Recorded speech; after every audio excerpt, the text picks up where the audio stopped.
Boa tarde a todas, todes e todos. Estamos imensamente felizes em apresentar a segunda edição da Mostra de Cinema Árabe Feminino. Realizar e compartilhar com vocês esses filmes tão importantes nesse momento online é muito importante, principalmente no momento que vivemos. Quando realizamos a primeira edição, no Rio de Janeiro, em 2019, o desejo de expandir a mostra para outros estados foi muito forte. E mesmo realizando isso nesse ano atípico, creio que se faz muito importante levar a mostra a chegar em tantos estados e países. A mostra é apresentada pelo Ministério do Turismo e pelo Banco do Brasil, que apresenta e patrocina. A mostra acontece entre os dias 19 de maio a 27 de junho. Serão 6 semanas de mostra, que conta com uma programação semanal. A cada semana entra um conjunto de filmes, que nós da curadoria nomeamos como universo fílmico. E cada semana apresentaremos uma constelação. A mostra é totalmente online e gratuita. Vocês podem acessar os filmes na página cinemaarabefeminino.com. No primeiro acesso, para assistir os filmes, é necessário realizar um cadastro. É bem simples, pode ser pelo Facebook ou por e-mail. Além da programação fílmica, teremos debates, mesas redondas e a Masterclass, que já fechamos as inscrições. Todas as atividades formativas contam com tradução simultânea para o português. Mas caso queiram ouvir o áudio original no chat, sempre vamos disponibilizar os links com o áudio original. Temos algumas medidas de acessibilidade. 2 debates contarão com interpretação de Libras e teremos alguns filmes com legenda descritiva. Nossa programação contém essas informações, mas só para já informar, para essa semana temos 4 filmes com legenda descritiva, que são todos os filmes da Larissa Sansur. Confiram a classificação indicativa dos filmes e acompanhem todas as informações nas redes sociais e no site. É possível baixar a programação completa e a semanal. Confiram no site que eu falei. Queremos muito agradecer a nossa equipe, que sem ela, com certeza a mostra não aconteceria. Deixamos aqui um abraço e um agradecimento a todos. Achamos muito importante ler o nome de cada um. Então, aqui vai. O patrocínio é do Banco do Brasil, a realização do Ministério do Turismo, Secretaria Especial de Cultura e o Centro Cultural Banco do Brasil. A produção é da Partizane Filmes, a idealização foi feita por mim, a curadoria é por mim, a Alia Ayman e a Carol Almeida. A pesquisa de curadoria foi feita pela Ana França e Fernanda Estevam. A direção artística por mim e pela Laila Brás. A coordenação geral pela Laila Brás. A produção pela Fernanda Vidigal, Carapiá Filmes. Produção executiva da Laila Brás. Assistente de produção executiva, Fernanda Vidigal, Carapiá Filmes. A produção de cópias foi feita pela Mariana Moll e a Vanessa Santos. Identidade visual, projeto gráfico e diagramação, Karina Freitas. A vinheta, pela Bia Hitz. Coordenação editorial, Laila Brás. O editorial, Fernanda Estevam. Organização e revisão das traduções, Matheus Pereira, Rosa de Areia. A revisão foi feita pela Fernanda Estevam e pela Glaura Cardoso Vale, da Rosa de Areia. A tradução textual do catálogo foi feita pela Aline Ferreira, Alisson Souza, Bettina Winkler, Camila Nogueira, Caroline Ferreira, Dandara Morena, Henrique Cotrim, Letícia Sobrinho e Natália Dias. A autoração das cópias foi feita pela Luísa Lânio, da Batráquia Produções. A coordenação de traduções e legendagem foi feita também pela Luísa Lana, da Batráquia Produções. A tradução fílmica foi feita pela Ana Maria Gessi Serna, Camila Nogueira, Cíntia Fiuza, Daniela Belmiro, Elizabeth Pereira, Igor Gomes, da Ponta de Anzol, João Rodrigues, Júlio Cruz, da Ratari Filmes, Luiz Flores, Pedro Veras, Thales Campos e Vitor Miranda, da Ratari Filmes. A legendagem foi feita pela Camila Nogueira, Elizabeth Pereira, Igor Gomes, da Ponta de Anzol, João Rodrigues, Júlio Cruz, da Ratari Filmes, Luiz Flores, Pedro Veras e Vitor Miranda, da Ratari Filmes. A legendagem descritiva foi feita pelo Jordano Lima, da Sem Rumo. O website, a plataforma de exibição virtual, foi feito pela 108. A transmissão online está sendo feita pela Letícia Notini e Marcela Santos. As intérpretes de Libras são Laís Moura, Rosane e Lucas. A tradução simultânea dos debates e masterclass do português para o inglês será feita pela Raquel de Souza. A tradução simultânea do debate português-francês será feita pela Johanne Beira. O desenvolvimento de material de divulgação foi feito pela Patrícia Fernandes. As redes sociais são da Andresa Vieira e Ruth de Santa.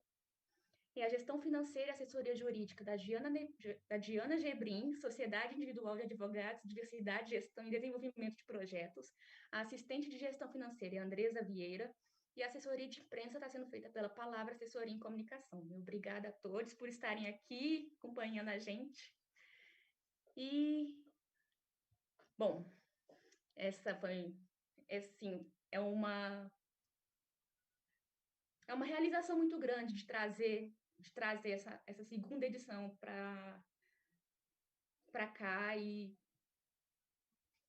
eu queria convidar agora as curadoras, meus colegas nesses últimos meses, que trabalhamos com muito carinho nessa curadoria.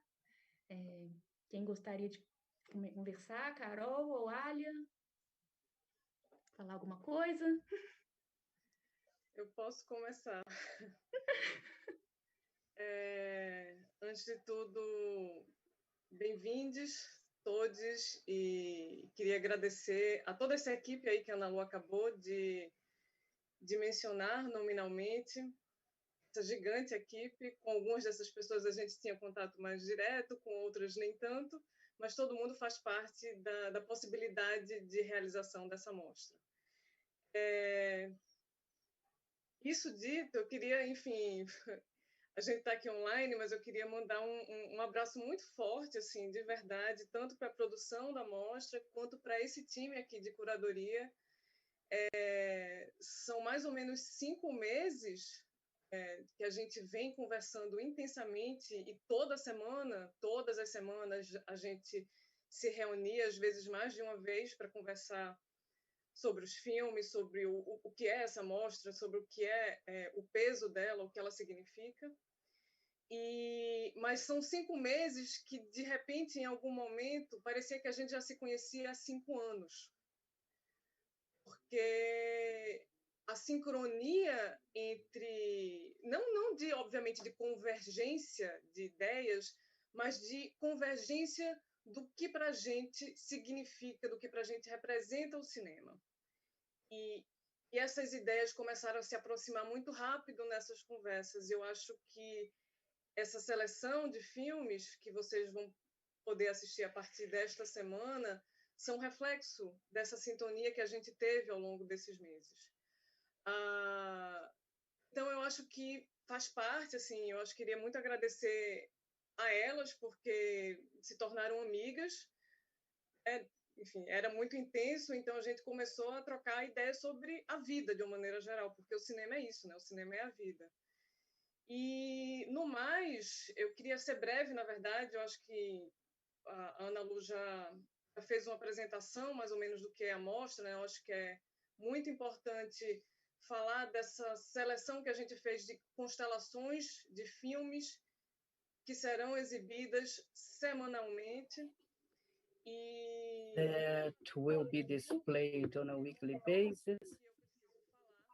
And it's something that I need to state, that right now, in these weeks that we are living here, it is fundamental that we move away,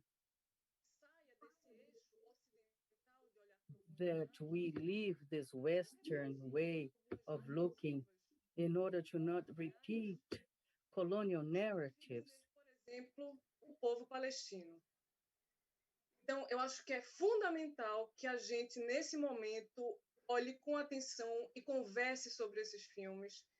E, para isso, estão disponíveis não apenas os filmes, como os debates sobre eles, como as mesas redondas, uma masterclass que a Larissa Sansu, que é uma diretora palestina, vai dar este sábado.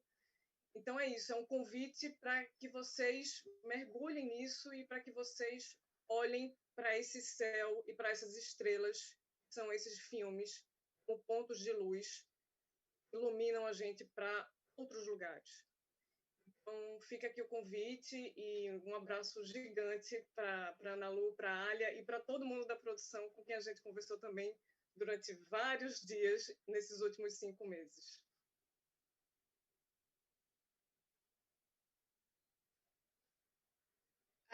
Okay, so I understood like 1/10 of what's been said. I will try not to repeat anything. I'm so happy to have had the chance to work with Analu and Carol on this program. This is my first time working on a festival that's outside of the Arab world and not in Europe or North America. And I'm not exaggerating when I say that this is by far the best experience I've ever had working on a festival. This has been such a genuine connection between us, and this is very rare to come by. So I'm very grateful for that opportunity, and I'd like to thank Laila and Junaina for making this connection happen. The only thing I want to say is that before this, I found it very difficult to be in a celebratory mood given, what's happening in Palestine right now. But these moments are also encounters in which we can imagine other forms of political futures and other forms of connections that maybe, enable us to think of something else happening down the line, other forms of solidarity, other forms of connections, and other ways to decolonize our minds, at least, if we can't do it on the ground at this point. So yes, I will again try to keep it short. I hope you all enjoy the films, and I hope we keep this connection alive for the years to come.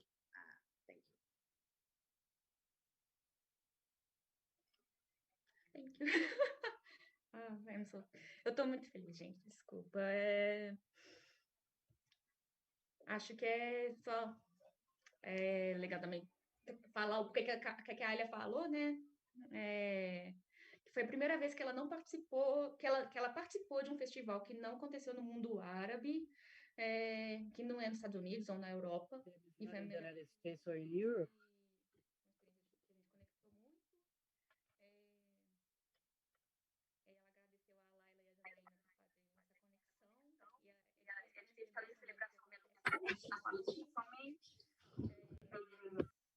Esse momento são possibilidades de novas formas políticas, de pensar novas formas políticas, ou pelo menos novas formas de descolonizar a nossa mente, pelo menos. Eu gostaria de só adicionar que é importante ressaltar que cada semana teremos uma programação, uma constelação, e na próxima semana serão dentro dos filmes que serão apresentados. Eu preciso trazer aqui que tem um filme chamado Carta para um Amigo, da Emily Jassir, que é um filme palestino, que mostra a casa da família dessa diretora, que se tornou um centro cultural, um lugar para residência artística. E essa residência artística, essa casa foi saqueada e invadida essa semana. Levaram computadores, livros, destruíram obras de arte e ninguém morreu, mas prestamos aqui a solidariedade para Dar Jassir e para todas as diretoras palestinas que estão participando com seus filmes aqui na nossa mostra. Tendo isso dito, agradeço mais uma vez por estarem aqui. Nós vamos voltar daqui a pouquinho para a gente começar o debate com a Viola Shafik. Viola Shafik é uma cineasta, uma pesquisadora, e nós vamos conversar sobre os Silêncios do Palácio, que é é acreditado como o primeiro longa-metragem dirigido por uma mulher árabe. É um filme da Tunísia, que está disponível desde as 10 da manhã de hoje e ficará disponível até as 10 da manhã de amanhã. Essa diretora é uma das homenageadas da nossa mostra. Ela faleceu esse ano em decorrência da Covid-19, e pela sua importância histórica a gente trouxe essa homenagem como abertura. Então, daqui a pouco a gente volta para a gente começar essa conversa.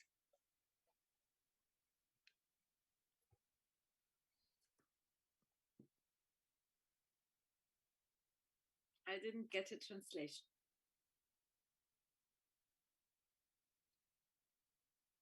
é,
Olá de novo.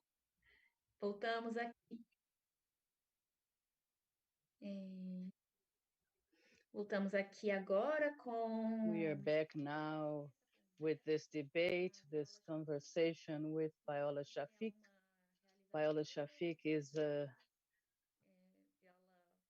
researcher. She's been studying the history of cinema in Arab countries. She's from Egypt, and she lives between Germany and Egypt. And it's an immense honor to be able to speak to her. It was one of her books that has grounded my readings for this exhibit, and welcome. Thank you for being here with us. Thank you, Analu. It's my pleasure. Agradeço. O prazer é totalmente meu e nosso aqui da mostra. The pleasure is mine and for us here at this exhibit. And firstly, I would like to ask you, before we talk about the structure of the film itself, I would like to ask you about the context in which this film was produced, the first one to be produced by an Arab woman and filmed in Tunisia. So I would like to know a little bit more about the context in which this film was produced, please. Thank you. Thank you. Yeah, I'm quite astonished actually about this. I mean, this is definitely Silences of the Palaces is a very important film, but I'm a bit astonished to hear that it's the first film directed by an Arab woman. This is not true at all.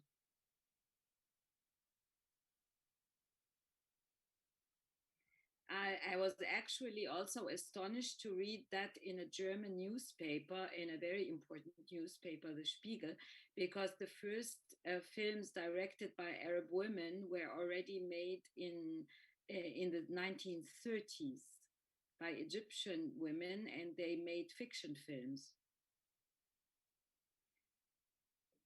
Actually, the first film that was a sort of co-direction was the film Laila, which was finished and screened in 1927 in Egypt. And this was the adaptation of a novel. So there were several women in Egypt in the phase when the film industry was founded, who were working as producers and as film directors, and sometimes also as screenwriters. And some of them, like Bahiga Hafez, for instance, she was her own designer. She was also a trained musician, a trained composer, and she was her own designer. She did her own script. She made her own, and she was acting, and she directed the film. And the film was actually almost completed twice, and it was a silent movie, and then it came at the time when the sound film was introduced. And so Bahiga Hafez, her film was also banned because it was about an Iranian, a Persian. It included a Persian king. It was called Laila the Bedouin, and it was about the abduction of a Bedouin girl. And at the time, an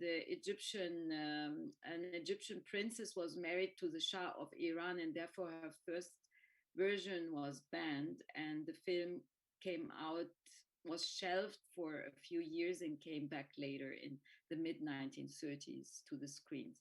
Okay, so this just as historical information. Also in Tunisia, which is a country that has a more recent film history than Egypt. The first film directed by a Tunisian woman was actually called Fatma 1975 and it was directed by Salma Bakar. It was a sort of docu-fiction about the situation of women in Tunisia, and also there were other clear-cut fiction films directed in Tunisia. For example, The Trace by Najia Ben Mabrouk, 1986, which is a very beautiful film. And it shows the difficulties of a young woman to become actually, to go abroad to study. And it was actually the trajectory of the filmmaker, Najia Ben Mabrouk. And it reflects a little bit also the trajectory and the biography of Moufida Tlatli, who is, the director of the film about which will be talking today. So, and of course, there were also other Arab countries who had, film directors, particularly Lebanon. We have documentary filmmakers like Jocelyn Saab working as a film reporter already during the 1970s. So just this to complete the picture, and also, I've learned also during my career as a film historian, just to stop talking about first events and first films and first, because all the time you find information where it turns out that, this concept of the first event is not true. Because all the time, we kind of uncover new information about film history, and then we discover that what we thought was the first is not the first, etc. So, anyways, this is just to explain that. Now, would you like me to speak a little bit more about the concrete production circumstances of Silence of the Palaces, or Silences of the Palace?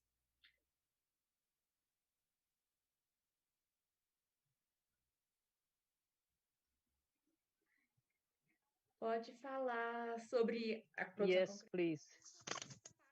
I would like you to talk about that. Não são poucas as fontes que acreditam O Silêncio do Palácio como o primeiro longa-metragem realizado por uma mulher árabe, então é muito importante isso que você também está trazendo para a gente, né?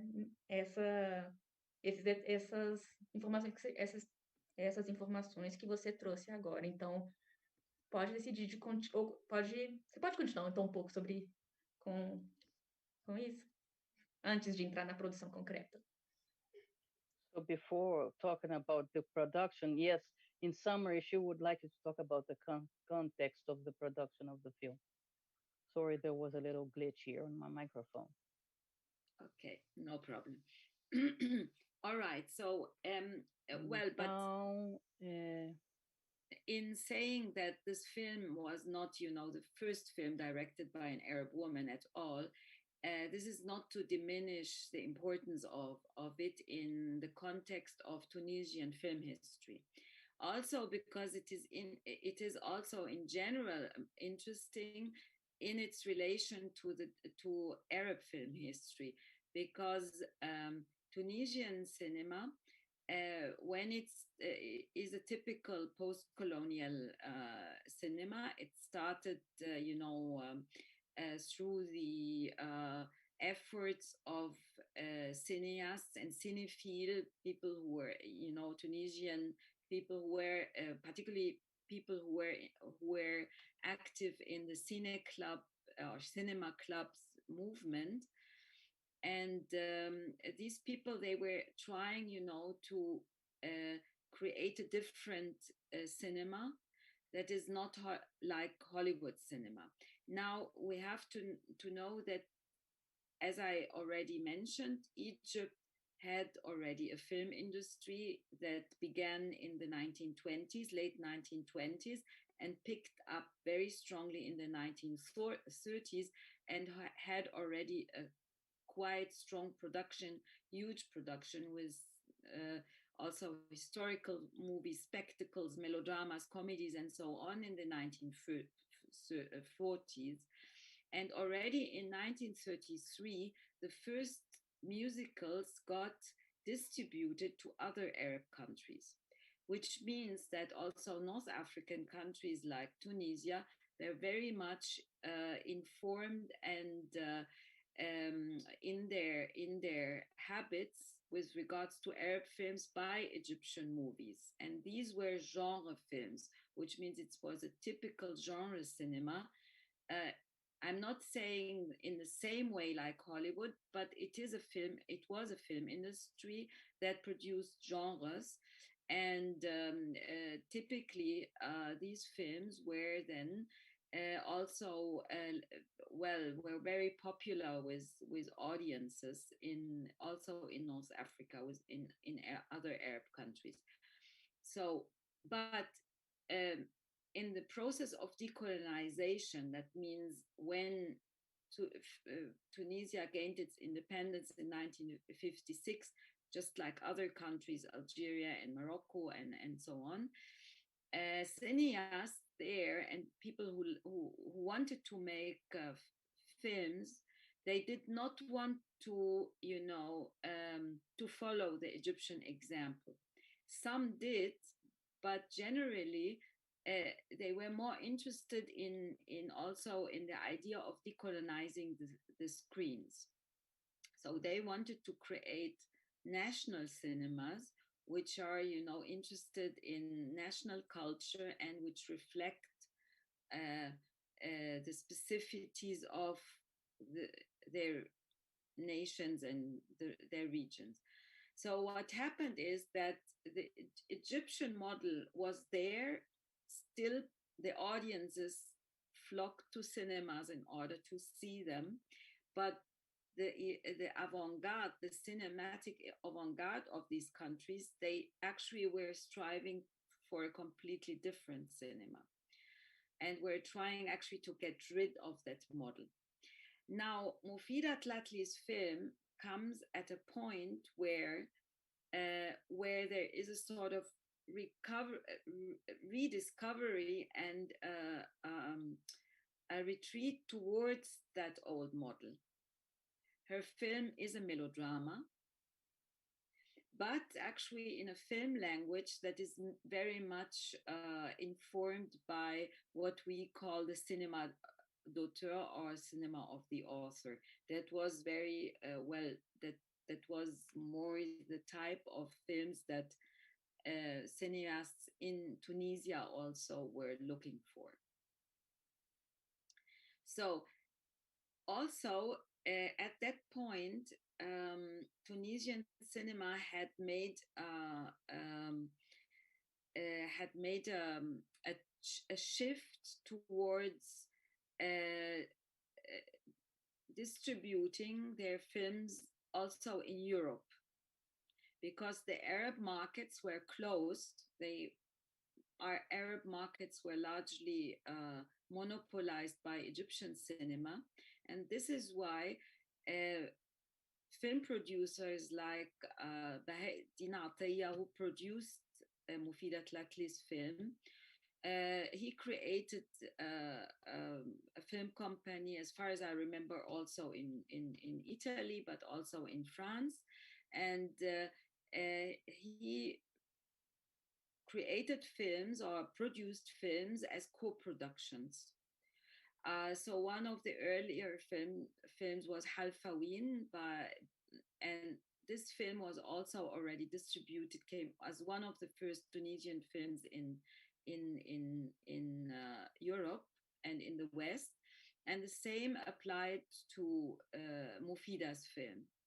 Okay, so this is, so in that respect, her film is kind of a new wave, if you want to say so, of a more, I don't want to say commercial Tunisian film, but it is it came at a point where Tunisian cinema was picking up to also become a more international cinema.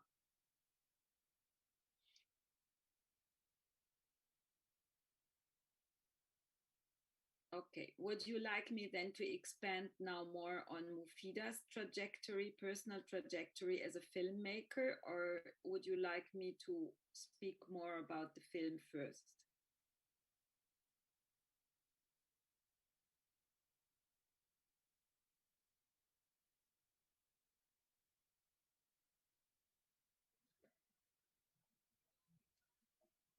Acho que podemos entrar no... I think we may go into the film itself. All right. If you could, thank you. Of course. Okay. Well, I said now, having said that the film was a melodrama, of course, in terms of melodrama, I mean, I was rather speaking about the plot construction and the story. For melodrama is according to definitions made, for example, by Laura Mulvey, who is an important film scholar, who worked a lot on women's films and the films that were focusing on women. Usually melodrama is a form of cinema that has actually started with the industrialization of Europe, it is called, actually, melodrama is usually defined as the bourgeois tragedy. It has very often an element of class difference in it, and it is very often focused on women as victims. Very often also, one of the most recurrent tropes in melodrama is rape, and rape across class borders. And as you see now, I mean, these are elements that we also find in Moufida Tlatli's films. We have here a story that is set in a palace, in the palace of Tunisian beys, aristocrats who are powerful people and who have female slaves and maids who serve them, but who are also their sexual objects for them. And so the class difference here is told also as, via sexual difference and via sexual exploitation. And so this is, therefore, we can define this film as a melodrama. So now the story is, I suppose that most of the people who are watching now or listening to our conversation have seen the film, so I do not want to talk too much about the content. In order not to bore people, but well, the issue is we have here, maybe we should talk a little bit about how is different in the film with regards to Egyptian melodrama, for instance. In Egyptian melodrama, we have a sort of a very dramatic acting, highly dramatized acting, for instance. And this is missing here, of course. We have a lot of silence and a lot of and also long takes, which is something that is not so usual for genre cinema. In genre cinema, usually the cutting is much quicker. Here in this film, we have long takes, And interestingly, and the director has explained that in one of her interviews, that she used the long take particularly in scenes where women are in their environment. They wanted, and this is actually one of the features and characteristics of realism, cinematic realism, that is, you know, to picture a character in her environment without any cuts, in order to make the interaction of that character with his or her social milieu visible. And Moufida Tlatli uses this particularly in the kitchen. In the kitchen scenes, she uses this device, this cinematic device. Another element, now to go back to the idea of melodrama, is that of music. A lot of Arab melodramas, and particularly Egyptian melodramas, were also musicals at the same time. And actually, in the idea of if you take the name of, or the notion of melodrama as such, there is a etymology of the word. It has already music in it. Melos is actually comes, you know, it gets, melody is close to melos. So it's a melodic drama. It's already, and here we have already the element of music in the genre description as such. Now, when we look at Silences of the Palace, already we have a lot of music here. And the trick is that the main character is already someone who sings, you know, she becomes a singer. In the story is that the young girl, who is an adolescent, is very much interested in the lute, and in the beginning there is this conflict. Her mother doesn't allow her first to get the lute, but then she gets it, and she in the process of in the course of the events, the mother discovers that maybe this is something that can save her daughter from being, you know, a slave like herself. So the daughter sings some actually also, and here is again connection to the Egyptian cinema. She sings actually two songs from Egyptian, very important Egyptian composers.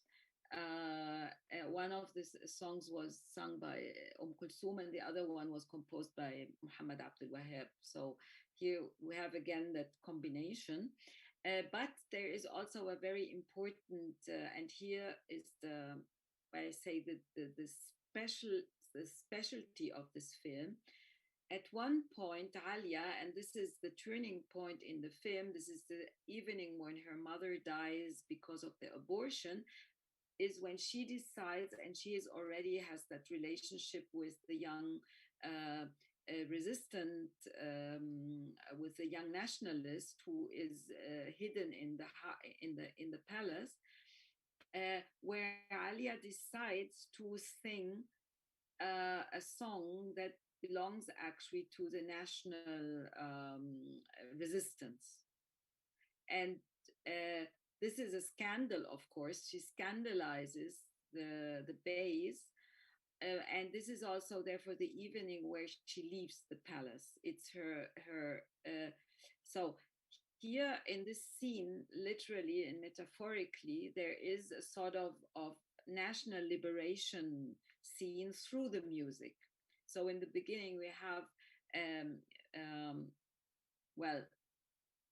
the more romantic type, if we want to say so, of songs sung, but then we end up with with a song that is also a turning point for the nation, because the film is set still during the colonial era, and at the time where things are really boiling, and the Tunisians are trying to get rid of French colonization, and of course of the Beys who are backing and cooperating with the colonialists. And here, again, we have another connection actually to what is to the politically now, or let's say to the political melodrama. Alia becomes here a sort of allegory for the nation that liberates itself. Of course, in the end, we understand that this is just a qualitative. It's not a complete liberation, because the man with whom she leaves the palace still treats her as secondary, and he's not willing to marry her because of her reputation, and he wants her also to abort her child. But the idea that a woman becomes the allegory of the nation, and that the raped woman is an allegory for the colonized nation, has been filmed, used for Palestinian films, but has been also used in Tunisian cinema, and interestingly in a film that has been also edited by Moufida Tlatli, because the director of our film had also a history as an editor, as a film editor. She was first trained and she studied cinema in France, and she became a film editor. So one of the first films that she edited in Tunisia, coming back in Tunisia, was in 1973, Abdelatif Ben Ammar's film Sejnen. And here we have, a young resistance fighter, also a man who falls in love with a girl, but this girl comes from a bourgeois family, and the girl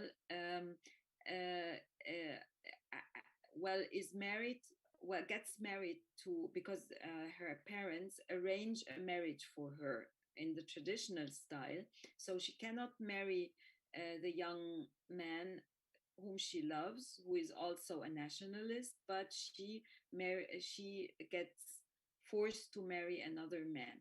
And now the film ends, interestingly, with a scene where the young bride gets raped by her husband, and these images are intercut with images of the young nationalist being gunned down by the French.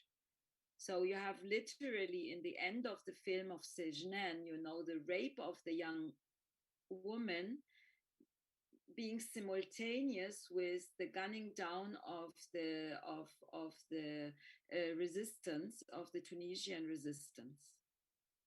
Just to explain a little bit more about, these kind of imagery and the metaphorical aspects which are included in this film.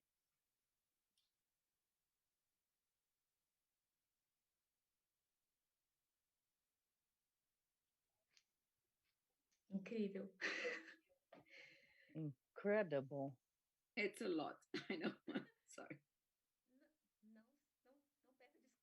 No, please do not apologize, she said, because this association with melodrama and how she utilizes this style of melodrama that is so associated to music, and in order to bring something different, as you called it, a political melodrama, it's incredible, because music and sound in general is what impacts me in film.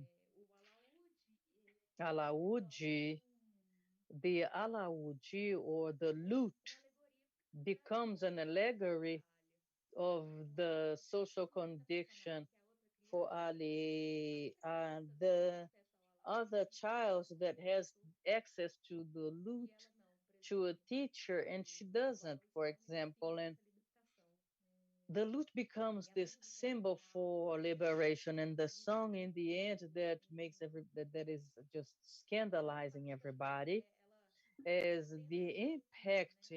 She tries this utopia of with music of reality in which she may be free and sing,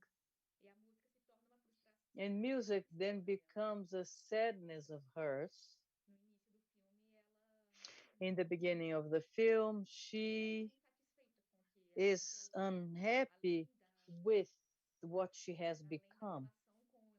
Aside from the relationship with this young revolutionary man, who was the same that she's always seen, and she then seeks to have an abortion in light of the reputation, as you have stated, and the song then becomes a failure.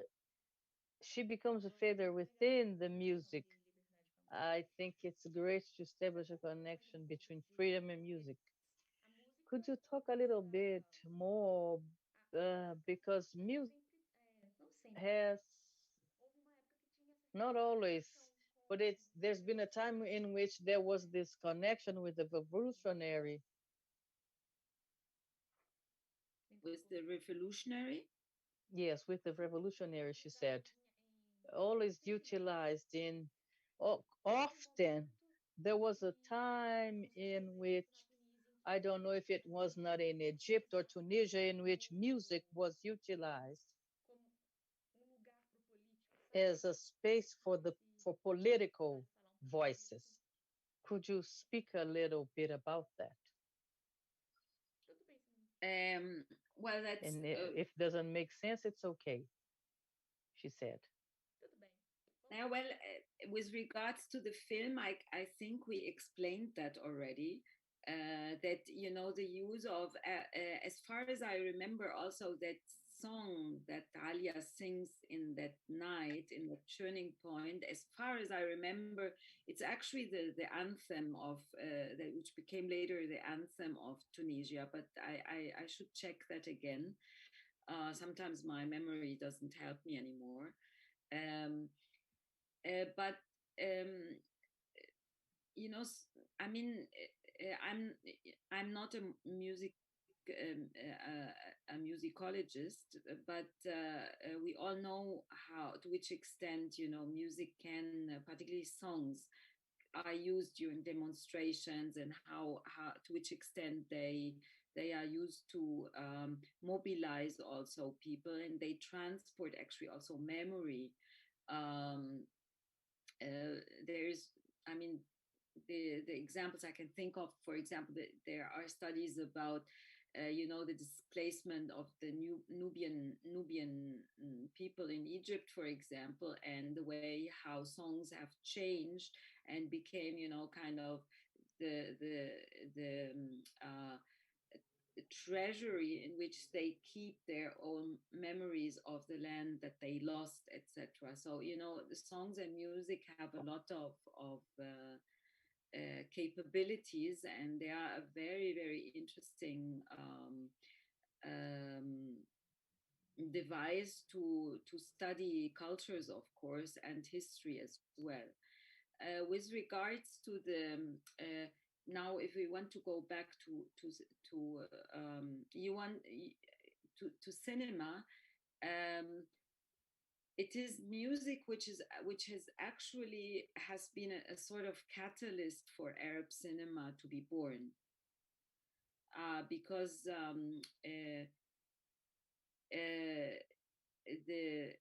already during the 1920s there was a disc industry, you know, the discs that were and these discs were already distributed, I mean, with Egyptian songs to different other Arab countries, and it was this disc industry that opened actually the way for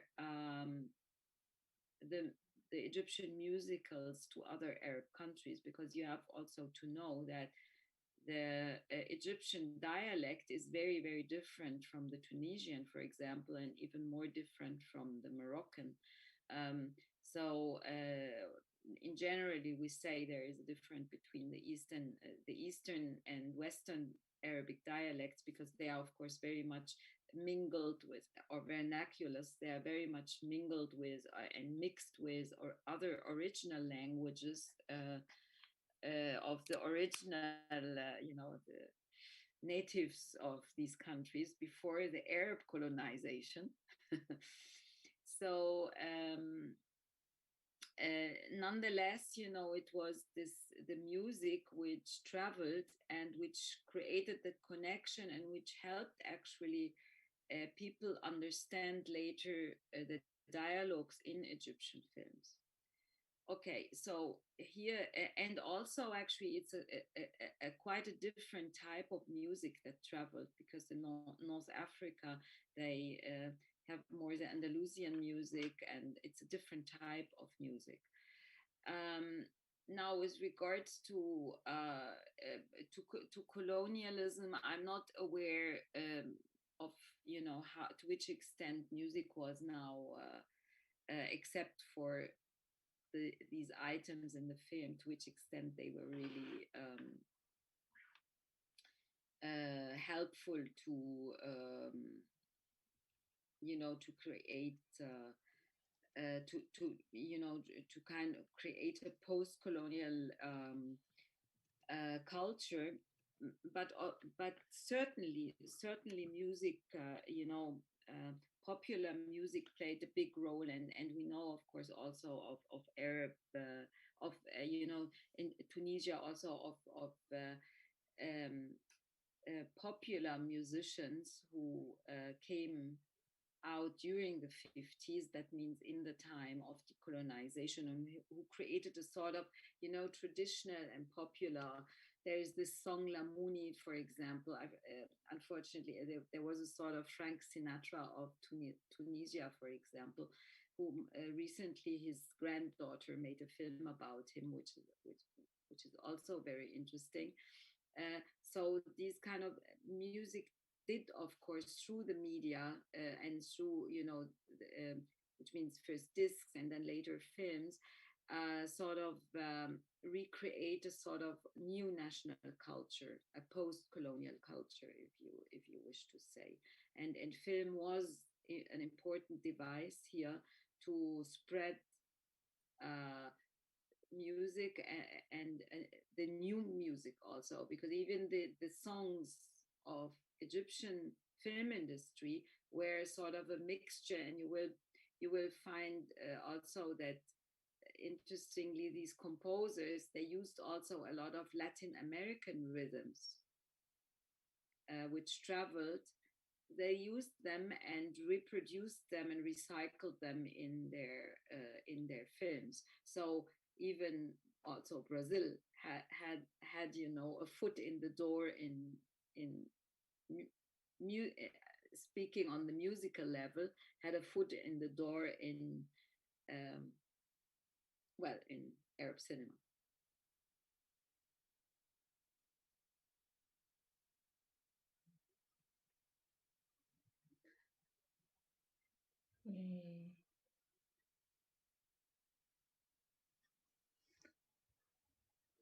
Obrigada por falar um pouco disso. Thank you for talking, for addressing that. And now I would like you to talk. You have already mentioned that the scenes about women in the kitchen, Moufida used cinematic realism, and I would like you to address a bit more this dynamics in the relationships amongst these women, because Moufida Tlatli, she shows them in this long open planes, but they are not all fixing in one box. She doesn't depersonalize them. They have their subjectivities, their own personalities, and at the same time, they are kept in silence in order to remain in that place. So I would like you to talk about these women. Yes. All right. I mean, it's clear Sim, that é claro que yeah, in the film, as I said before, the long takes were particularly used. The device of the long take, which means no cutting, was particularly used in the kitchen, whereas upstairs in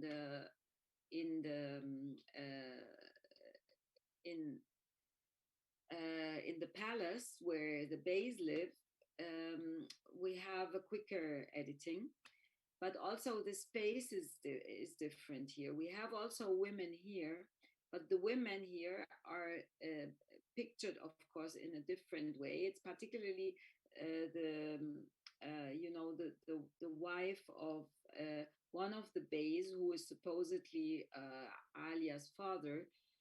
She's also very kind of in a way, she seems very often quite detached, not very friendly, and also a bit jealous of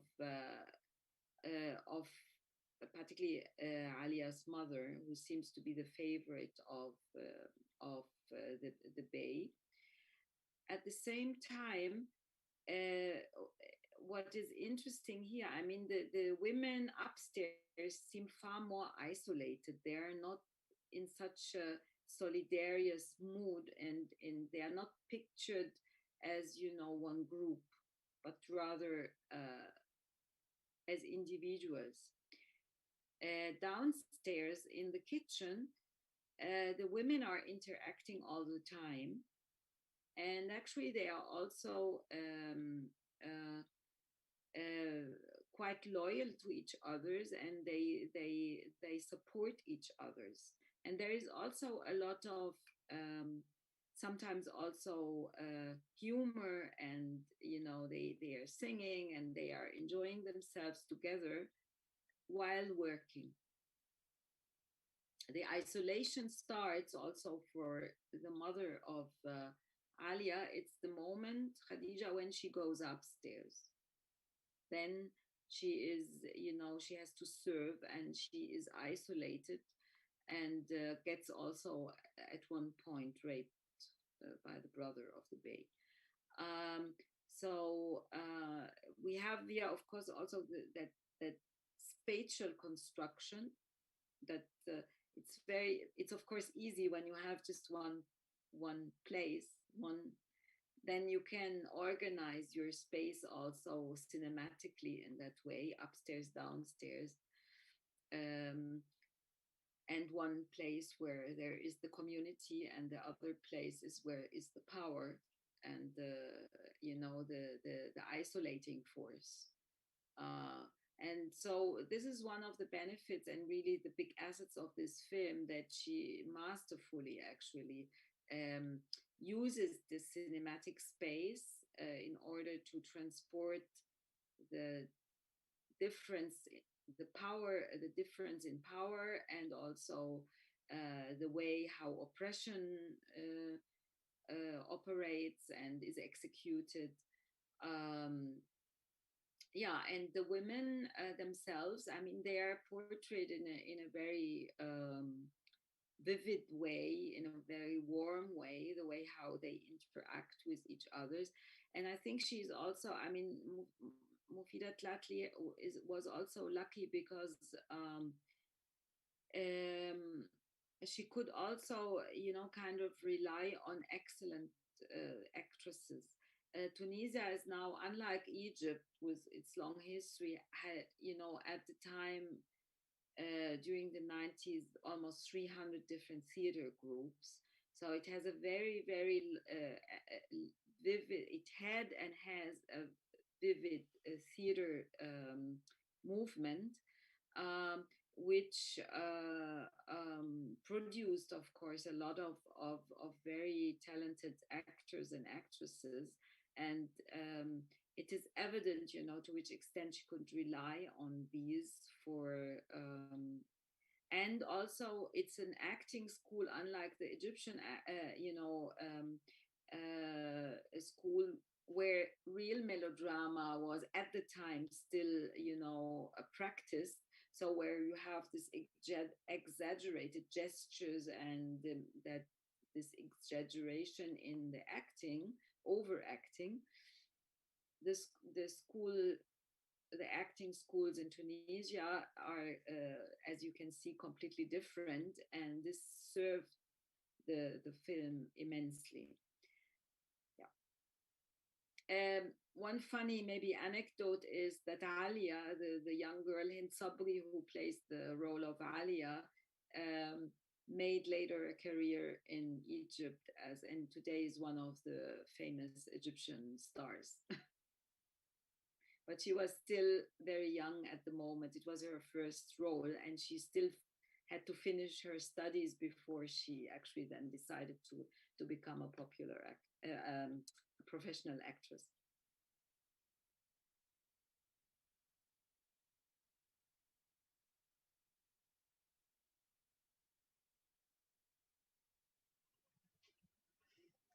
Temos uma pergunta do público. We have a question from the public. In general, how do you evaluate cinema produced by Tunisian, particularly Arab film? May it be also called African film?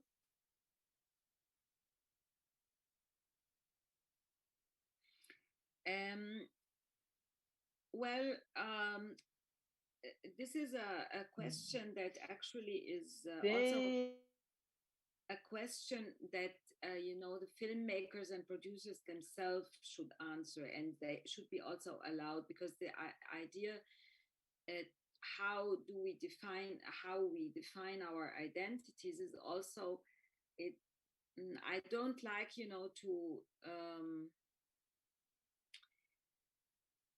to become the person who defines the identity of others. I feel uncomfortable in saying, yes, they are African or they are Arab or whatever. But I can give you just, or let me contextualize rather Tunisian cinema. Tunisian cinema, of course, has had always this kind of love and hate relationship with Egyptian cinema, which is another so-called Arab cinema. But at the same time, Tunisia was very active in actually supporting African filmmaking, sub-Saharan filmmaking. So I hope I'm not mistaken, but in 1969, one of the most important, film activists in Tunisia founded the African Arab Film Festival, which is the Qatar Film Festival, which was at the time held biannually with the Burkina Faso Film Festival. So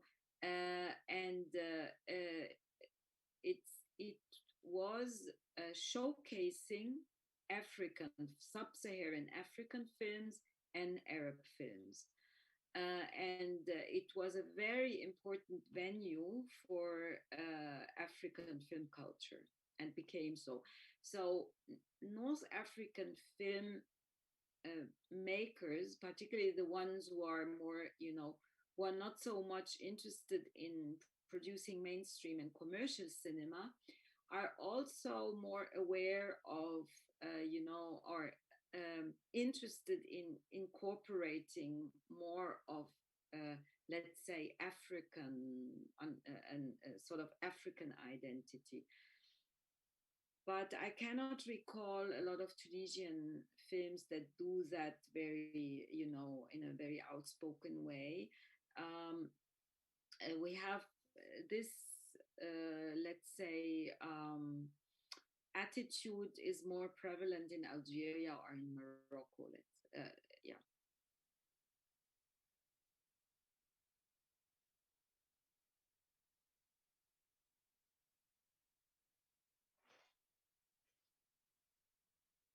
Viola,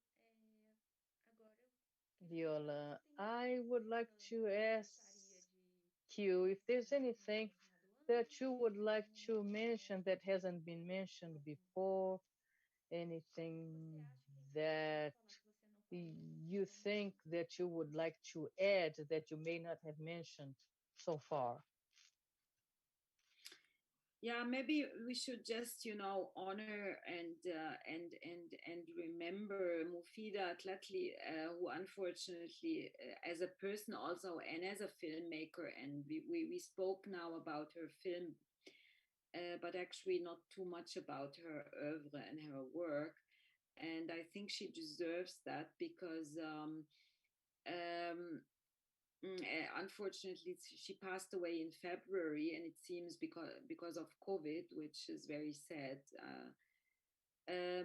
She served for a short while also even as a minister of culture in one of the revolutionary governments in Tunisia after the revolution in 2010 2011. But mainly she has done a lot of good to Tunisian film.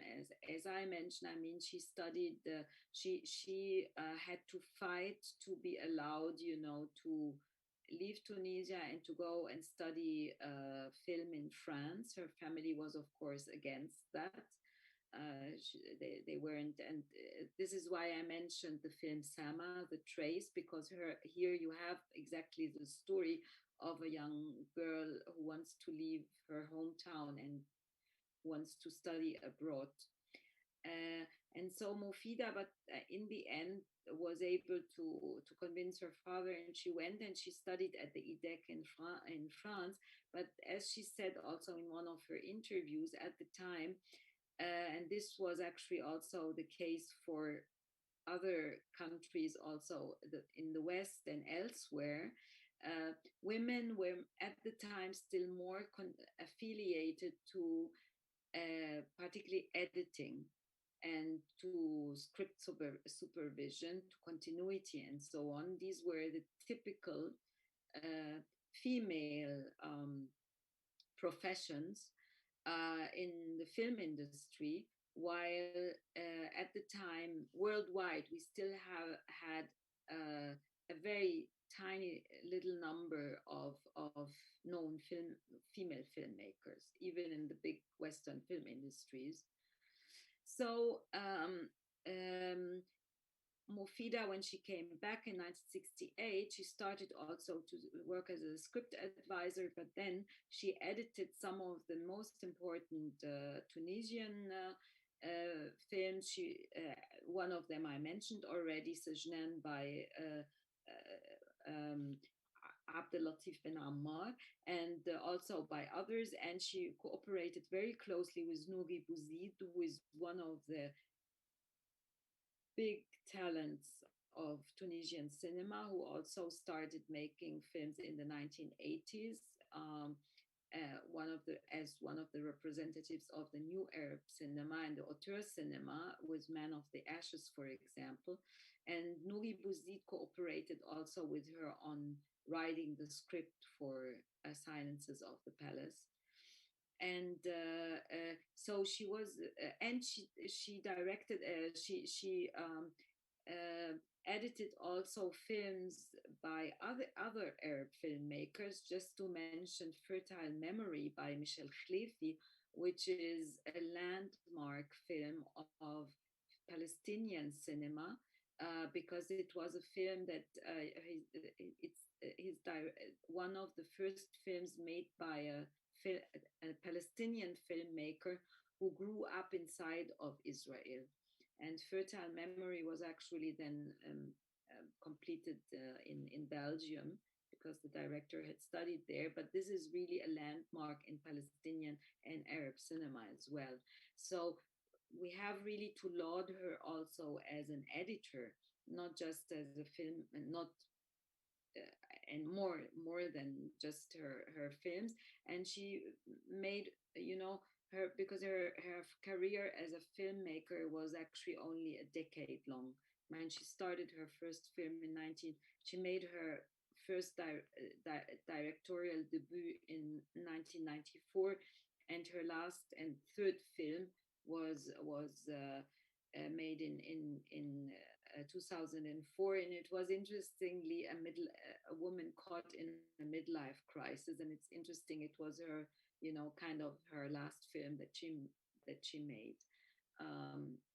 Then she turned more to activism and other things.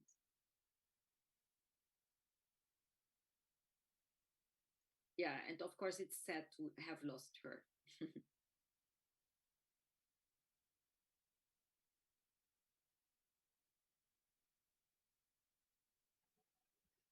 Que sua memória seja lembrada. May her memory be praised.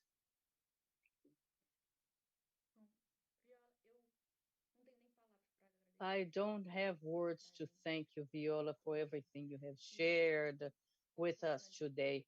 How important for me and for all of us who are following your words and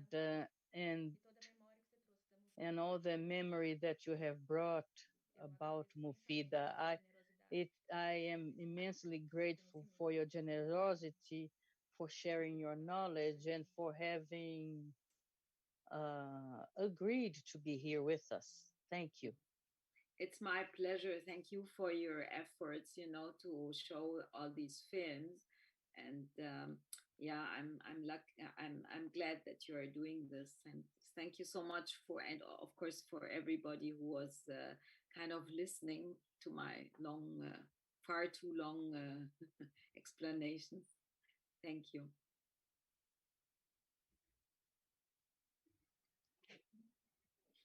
De jeito nenhum, foi uma entrevista, foi uma fala longa. Not at all. It was not long. It was wonderful. Thank you. And in order to wrap up, to the public, only to reinforce that this film that we have talked about, the Silences of the Palace, are going to be available tomorrow on the website until tomorrow at 10 a.m. The constellation that has the Larissa Sansu films are going to be available until Tuesday next week. They are all available on our website. And I would like to thank you for your presence. Please check out the programs. We have Larissa Sansu's masterclass this Saturday, and next week we are going to have a roundtable about Palestinities. And that's it. Thank you for your presence, for listening to us, and I'll see you along our exhibit. Thank you.